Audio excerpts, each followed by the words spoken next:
Tonight's story isn't fiction. It comes from the shadows between memory and fact, places where silence can hide what we're not meant to see. This is Midnight Horror Society, dark curiosity for sleep, real stories told in a calm voice. Let the sound of the night, rain, crickets, or just the quiet of your room settle around you. Get comfortable. And when you're ready, let's step into tonight's story.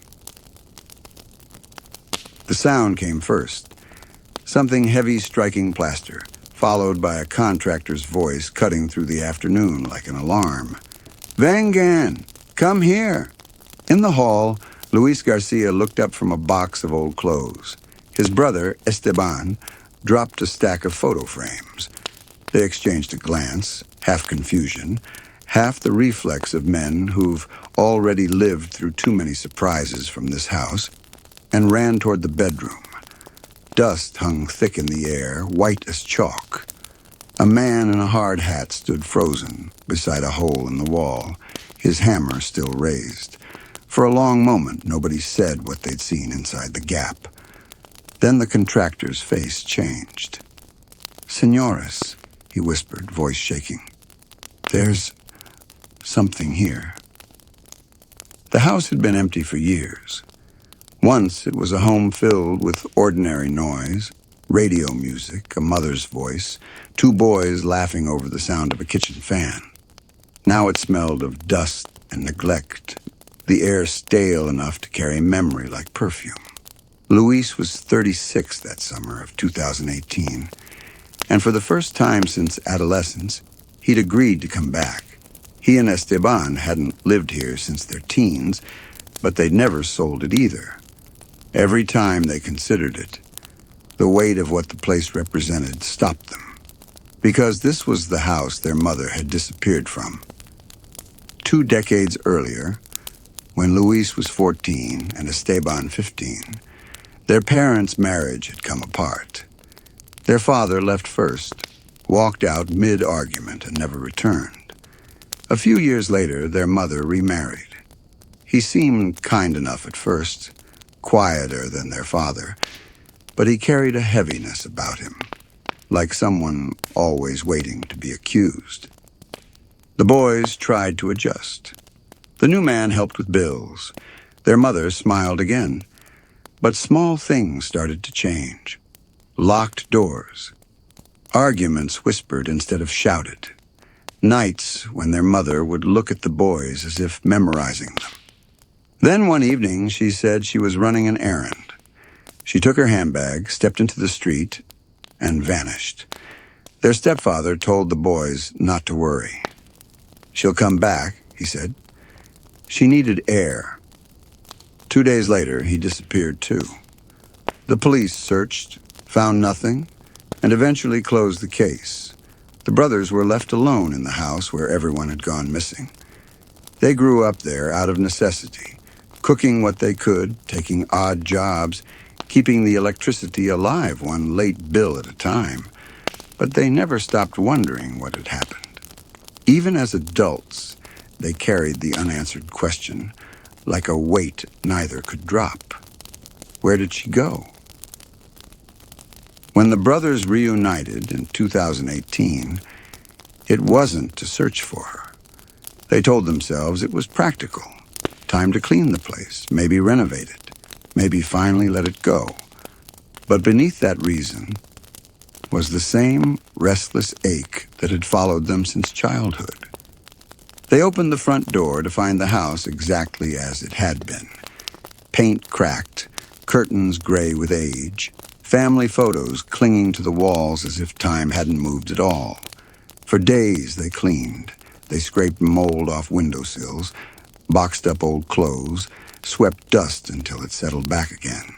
They called a small crew of workers to fix wiring, replace the roof tiles, and patch the master bedroom wall, which had swollen from moisture.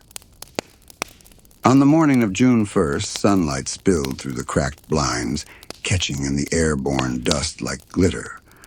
A radio played quietly from the kitchen. Somewhere in the back of the house, a hammer struck the same spot again and again, Then the strike that changed everything.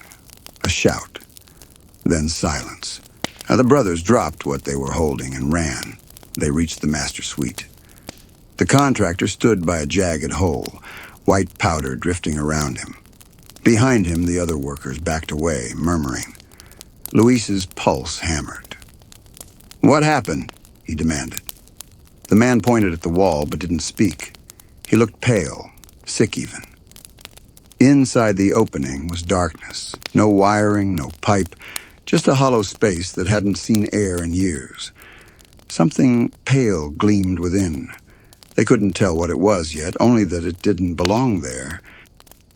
Police came within the hour. The scene turned procedural. Photos, tape measures, latex gloves. It was the investigators who finally broke through the rest of the wall. The brothers stood outside the door, unable to step closer, while the officers called out findings in clipped Spanish. Then came the words no one ever wants to hear. Es un cuerpo. It's a body. Inside the sealed cavity lay a human skeleton, knees bent, wrists bound, mouth gagged with decayed cloth. They didn't need DNA to know whose bones they were looking at. The medical examiner confirmed it days later. Their mother, trapped, sealed alive behind her own bedroom wall. Investigators believed she'd been bound, gagged, and forced behind the drywall before the section was resealed. The rest of the house had been repainted soon after, explaining why no one noticed. Scratches lined the plaster inside, hundreds of them, proof that she had tried to get out, proof that she had been alive when she was put there. Her sons had eaten, slept, and grown up a few feet away from where she had died, calling her name through walls that answered with silence. The news spread fast through Mexico City. Woman missing for 20 years, found hidden inside home's wall. Reporters camped outside the house for days. Neighbors whispered about the quiet stepfather who vanished after her, about strange noises they'd once heard years ago but hadn't wanted to mention. Police reopened the case, their prime suspect, the stepfather, but he was never found. Some records hinted he fled the city days after the disappearance. Others suggested he died under another name. Either way, justice had expired long before the truth surfaced. Forensic analysts estimated their mother survived a short while before suffocating. The boys, teenagers at the time, had likely slept through her muffled cries. Luis couldn't stop picturing the wall back then, painted white, smooth, ordinary. He remembered leaning his bike against it every morning before school. All that time, she had been right there.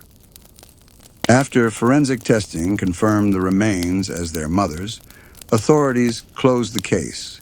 The file stayed unsolved. The stepfather was never found, and the statute of limitations had long expired. Following the investigation, the brothers chose to sell the house.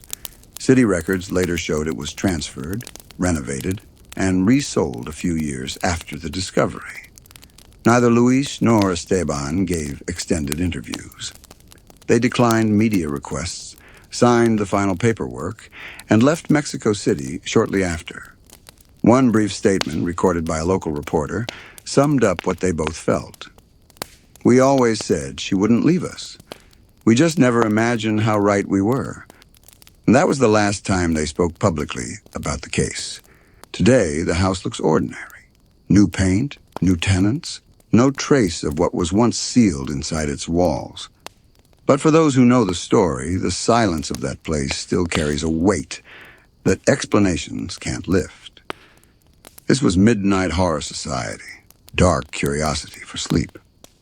Until your next midnight session, sleep well.